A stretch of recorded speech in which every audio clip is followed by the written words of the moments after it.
Parang hindi po ako sure dun sa kung talaga bang ako yung mahal niya, gano'n. Gusto ko po laging ma-prove na hindi na niya sa'kin gagawin yun. Actually, kinasal po kasi ako ng super, super young. Hindi ko naman super young, but nasa early 20s pa po ako nung kinasal ako dun sa asawa ko. Ta's bago po kami ikasal, 3 years po kaming, in a relationship, like dating. During that time, nag-cheat po sa'kin yung asawa ko. Pero siya lang po kasi talaga yung true love ko na talagang minahal ko. So, I guess parang there's something na parang gusto ko pong gumanti, parang gano'n po yung thinking ko that time, I guess. Gusto ko pong ma-feel niya yung na-feel ko. Mahal ko po kasi siya, so pinatawad ko siya. But after nun, parang there's something na hindi ko po, let's say, hindi po ako mapakali, lagi ko pa rin tinitingnan yung cellphone niya nung mga time na yun. Parang hindi po ako sure dun sa kung talaga bang ako yung mahal niya, gano'n. Gusto ko po laging ma-prove na hindi na niya sa'kin gagawin yun.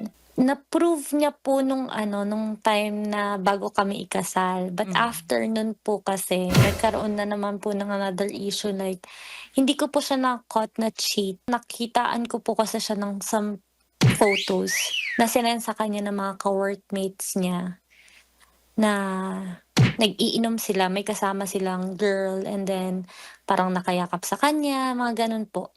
Nag-confront ba ikaw sa kanya? I mean, kinonfront mo ba siya? Opo, after na nung parang hindi po kasi ako yung type na aawayin ko siya kaagad.